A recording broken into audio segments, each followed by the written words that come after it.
का संस्कार की ऑनलाइन क्लास में मैं पवन स्वामी आपका हार्दिक स्वागत करता हूं। आज हम एक नया टॉपिक लेकर आ रहे हैं, शिक्षा शास्त्र। शिक्षा शास्त्र और शिक्षा शास्त्र का एक नया टॉपिक लेकर आ रहे हैं हम, क्रियात्मक अनुसंधान। क्रियात्मक अनुसंधान शिक्षा शास्त्र का एक नया टॉपिक लेकर आए हैं, क्रियात्मक अनुसंधान। सबसे पहले हम बात करें, देखिए अपने साइकोलॉजी में कुछ टॉपिक हमने करवा दिए और कुछ टॉपिक कुछ बाकी भी हैं, और आज हम शिक्षा शास्त्र का एक टॉपिक करते हैं, क्रियात्मक अनुसंधान। और क्रियात्मक अनुसंधान का की हम बात करें, सबसे पहले हम बात करेंगे अनुसंधान। अनुसंधान का मतलब क्या होता है, और उसके बाद में हम बात करेंगे क्रियात्मक की। दोनों की अलग अलग हम बात करेंगे। एक्शन रिसर्च,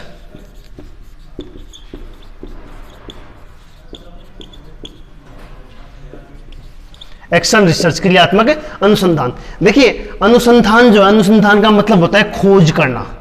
खोज करना यानी ऐसी चीज जो पहले से उपस्थित है और उसको वापस ढूंढना ही क्या कहलाता है, खोज कहलाता है। दो शब्द होते हैं, एक होता है आविष्कार और एक होता है खोज।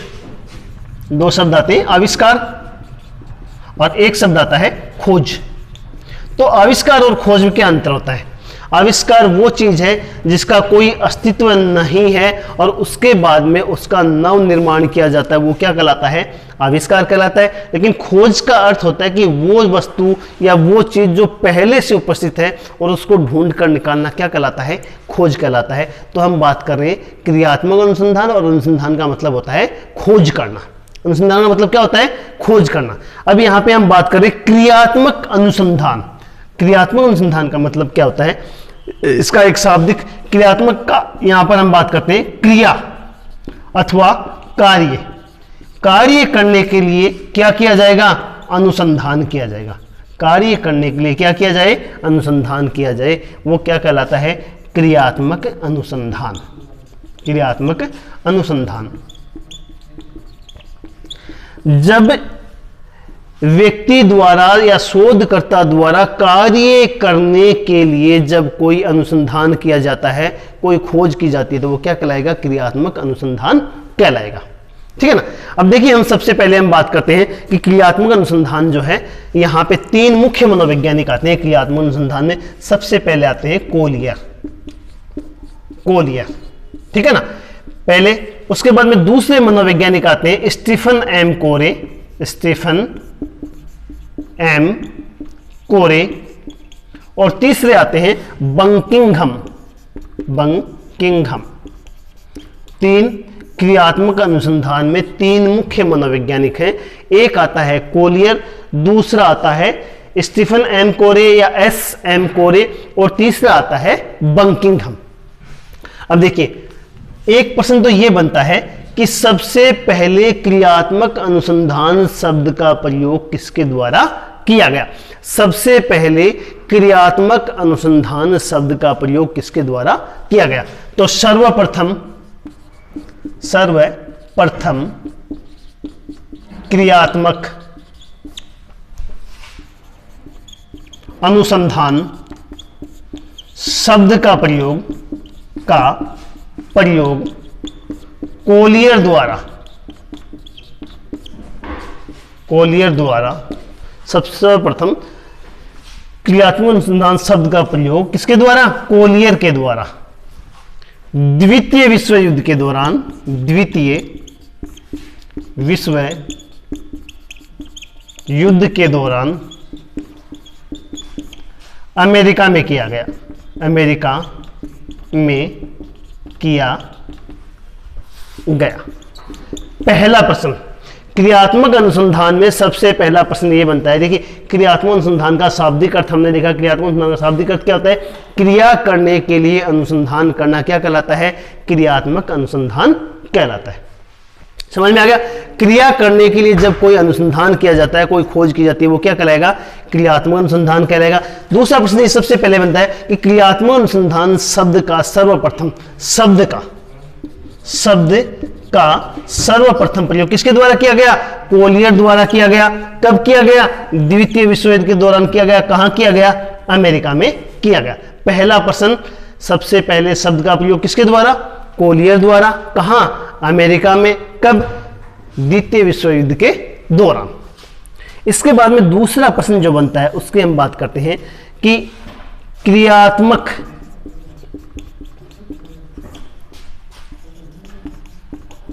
अनुसंधान को शैक्षिक क्षेत्र में प्रतिष्ठित करने सबसे महत्वपूर्ण मनोवैज्ञानिक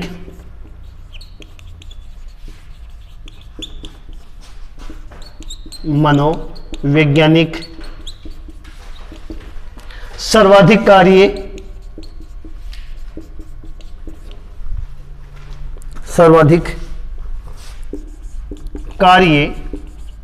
करने का श्रेय किसको दिया जाता है? स्टीफन एम कोरे। स्टीफन एम कोरे 1953 को दिया जाता है। दूसरा प्रश्न, क्रियात्मक अनुसंधान को शैक्षिक क्षेत्र में प्रतिष्ठित करने का श्रेय सबसे ज्यादा पूछे जाने वाला प्रश्न है कि शैक्षिक क्षेत्र में प्रतिष्ठित करने का श्रेय किसको दिया जाता है? स्टीफन एम कोरे को या एस एम कोरे को। एस एम कोरे को, ठीक है ना। या फिर ये कह सकते हैं कि सर्वाधिक काम करने का, सर्वाधिक कार्य किसके क्षेत्र में? किसके क्षेत्र में? क्रियात्मक अनुसंधान के क्षेत्र में सर्वाधिक कार्य करने का श्रेय। या फिर यह कह सकते हैं कि क्रियात्मक अनुसंधान का सबसे प्रमुख मनोवैज्ञानिक कौन है? तो स्टीफन एम कोरे 1953। समझ में आ गया? तो दूसरा प्रश्न क्या होता है? सर्वाधिक कार्य करने का श्रेय, शैक्षिक क्षेत्र में प्रतिष्ठित करने का श्रेय, और सबसे महत्वपूर्ण मनोवैज्ञानिक कौन से हैं? स्टीफन एम कोरे है 1953 को। सबसे पहले शब्द का प्रयोग किसके द्वारा किया गया? कोलियर के द्वारा किया गया। कब किया गया? द्वितीय विश्व युद्ध के दौरान। कहां किया गया? अमेरिका में। दूसरा, क्रियात्मक अनुसंधान को प्रतिष्ठित करने का श्रेय सबसे महत्वपूर्ण मनोवैज्ञानिक और सर्वाधिक कार्य करने का श्रेय किसको दिया जाता है? स्टीफन एम कोरे को दिया जाता है, 1953 को दिया जाता है। समझ में आ गया? अब इसके बाद में एक तीसरी बात इसके अंदर करते हैं हम। दो हो गया, सबसे पहले कोलियर आते हैं, उसके बाद में दूसरा आता है, कौन आता है? स्टीफन एम कोरे आते हैं 1953। और एक तीसरा जो है, तीसरी बात हम करते हैं कि शैक्षिक क्षेत्र में सर्वप्रथम क्रियात्मक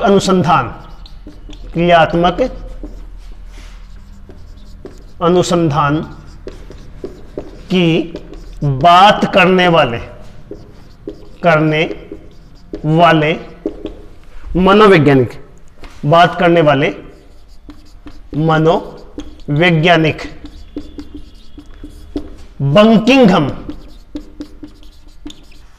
बंकिंघम को माना जाता है। किसको माना जाता है? बंकिंघम। यानी क्रियात्मक अनुसंधान के क्षेत्र में, क्रियात्मक अनुसंधान की शैक्षिक क्षेत्र में सर्वप्रथम बात करने वाले, शैक्षिक क्षेत्र में सर्वप्रथम क्रियात्मक अनुसंधान की बात करने, सिर्फ किसकी? बात करने, बाकी काम कुछ नहीं किया इन्होंने, सिर्फ क्या कहा था कि क्रियात्मक अनुसंधान का प्रयोग किसमें किया जाए? किसमें किया जाए? शैक्षिक क्षेत्र में किया जाए। कौन से सन में? 1926 में। तो बात करने का श्रेय किसको दिया जाता है? बंकिंघम को दिया जाता है। इनकी पुस्तक है, एक पुस्तक है, पुस्तक का नाम रिसर्च, SEARCH, रिसर्च फॉर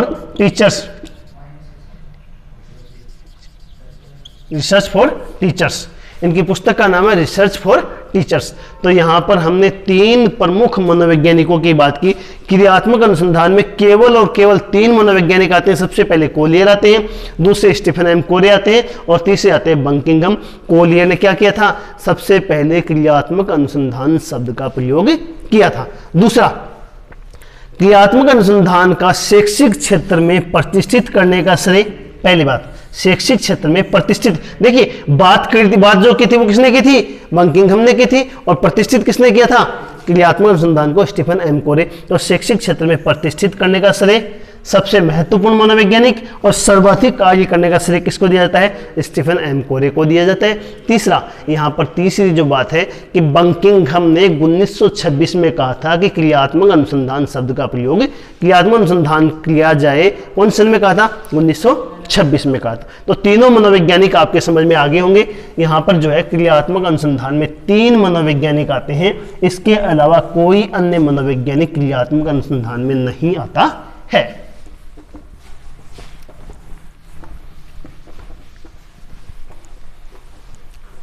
तो इतना क्लियर आपके? सबसे पहले कोलियर शब्द प्रयोग शॉर्ट में देखते हैं, दूसरा एसएम कोरे शैक्षिक क्षेत्र में, और तीसरे बंकिंघम बात करने का श्रेय, और teachers research for teachers research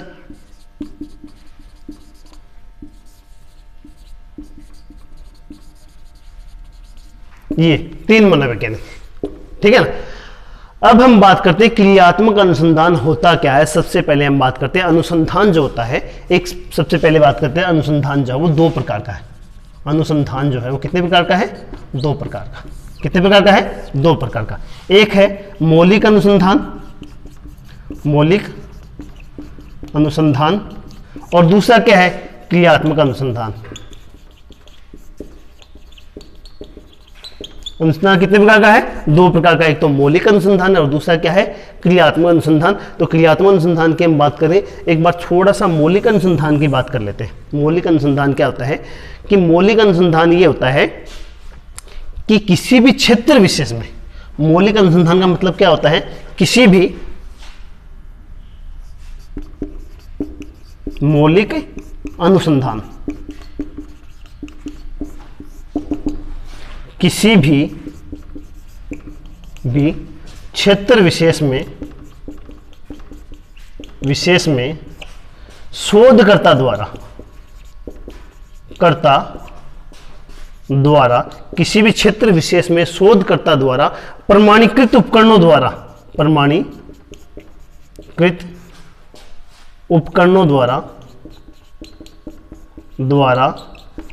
जो अनुसंधान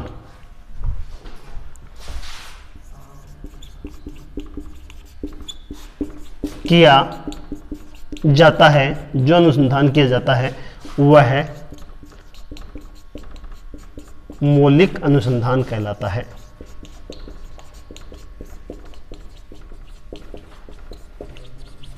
ठीक है ना। अनुसंधान कितने प्रकार का है? 2 प्रकार का। नंबर 1 मौलिक अनुसंधान, नंबर 2 क्रियात्मक अनुसंधान। तो सबसे पहले हम बात करते हैं मौलिक अनुसंधान की। किसी भी क्षेत्र विशेष में और शोधकर्ता द्वारा, देखिए 2 चीजें, शोधकर्ता द्वारा प्रमाणीकृत उपकरणों द्वारा जो अनुसंधान किया जाता है वो क्या कहलाता है? क्रियात्मक अनुसंधान कहलाता है। अब हम बात करने वाले हैं क्रियात्मक अनुसंधान की। क्रियात्मक अनुसंधान में 3 प्रमुख मनोवैज्ञानिक हैं।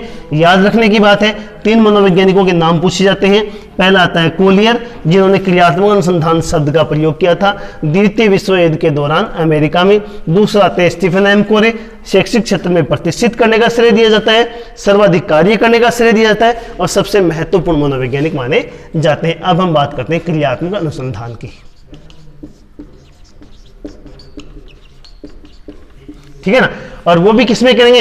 हमारा जो क्षेत्र है वो शैक्षिक क्षेत्र है, विद्यालय क्षेत्र है, तो विद्यालय के संदर्भ में हम बातें करेंगे। देखिए क्रियात्मक अनुसंधान का जो हमने शाब्दिक अर्थ देखा था, क्रिया करने के लिए जो अनुसंधान किया जाता है वो क्या कहलाता है? क्रियात्मक अनुसंधान कहलाता है। अब हम इसका अर्थ देखते हैं, अर्थ क्या होता है। देखिए विद्यालय के कर्मचारी, हमारा शैक्षिक क्षेत्र जो है उसी की बात कर रहे हैं, और विद्यालय के अंदर जो है जो सारी गतिविधियां संचालित होती हैं, तो विद्यालय में कर्मचारियों द्वारा विद्यालय के जो कर्मचारी होते हैं, विद्यालय कर्मचारी का मतलब एक 4th क्लास से लेकर एक प्रिंसिपल तक के सभी कर्मचारी, जितने भी कर्मचारी हैं उन सभी कर्मचारियों द्वारा विद्यालय में कर्मचारियों द्वारा अपनी छात्रों के तथा विद्यालय की विद्यालय की, ठीक है ना, विद्यालय में कर्मचारियों द्वारा अपनी छात्रों की तथा विद्यालय की समस्याओं का वैज्ञानिक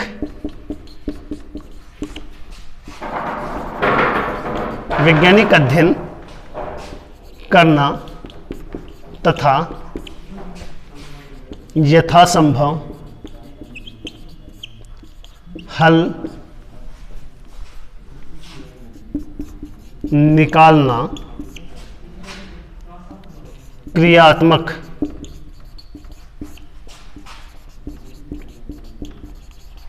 अनुसंधान कहलाता है। ठीक है ना, विद्यालय में कर्मचारियों द्वारा अपनी, देखिए यहां पर जो है विद्यालय के अंदर हम बात करने वाले हैं, और विद्यालय के अंदर मुख्य रूप से 3 चीजें, या तो छात्र हैं विद्यालय के अंदर, या फिर अध्यापक हैं, या फिर विद्यालय के भौतिक संसाधन। ये बात कर सकते हैं विद्यालय के भौतिक संसाधन, 3 चीजें, ठीक है ना। तो विद्यालय के कर्मचारी द्वारा अपनी छात्रों की तथा विद्यालय के का मतलब विद्यालय के भौतिक संसाधनों की समस्याओं का वैज्ञानिक अध्ययन करना, वैज्ञानिक का मतलब क्या होता है, क्रमबद्ध अध्ययन करना, तथा यथासंभव उनका हल निकालना, जो है हल निकालना क्या कहलाता है, क्रियात्मक अनुसंधान कहलाता है। ठीक है ना, तो ये क्रियात्मक अनुसंधान की परिभाषा आपके समझ में आ गई होगी। हमने बात की है क्रियात्मक अनुसंधान का शाब्दिक अर्थ क्या होता है, क्रिया करने के लिए अनुसंधान करना। अनुसंधान जो होता है वो कितने प्रकार का होता है, 2 प्रकार का होता है, एक मौलिक अनुसंधान और एक क्रियात्मक अनुसंधान। आज हमारा जो विषय है वो कौन सा है, क्रियात्मक अनुसंधान है। क्रियात्मक अनुसंधान में 3 मनोवैज्ञानिक है, एक आते हैं कोलियर, दूसरे आते हैं स्टीफन एंड कोरे, ठीक है ना, और तीसरे आते हैं बंकिंघम। तो इन तीनों मनोवैज्ञानिकों को ध्यान से याद रखना है। शब्द का प्रयोग किसने किया, कोलियर ने किया। स्टीफन एम कोरे शैक्षिक क्षेत्र में प्रतिष्ठित करने का श्रेय दिया जाता है, सबसे महत्वपूर्ण मनोवैज्ञानिक माने जाते हैं, तथा सर्वाधिक कार्य करने का श्रेय भी इनको दिया जाता है। बंकिंघम जो है 1926 में इन्होंने जो है शैक्षिक क्षेत्र में काम करने की बात कही थी, और इनके एक किताब का नाम है रिसर्च फॉर टीचर्स। इसके बाद में हमने बात की है, इसका अर्थ विद्यालय में कर्मचारियों द्वारा, कर्मचारी का मतलब एक 4th क्लास से लेकर एक प्रिंसिपल तक के जितने भी कर्मचारी हैं वो सारे मिलकर अपनी छात्रों की तथा विद्यालय की जो समस्या है उनका वैज्ञानिक अध्ययन करते हैं, तो यथासंभव जो भी हल उसका होता है वो हल निकालने की कोशिश करते हैं, क्रियात्मक अनुसंधान कहलाता है। आज के लिए इतना ही, धन्यवाद।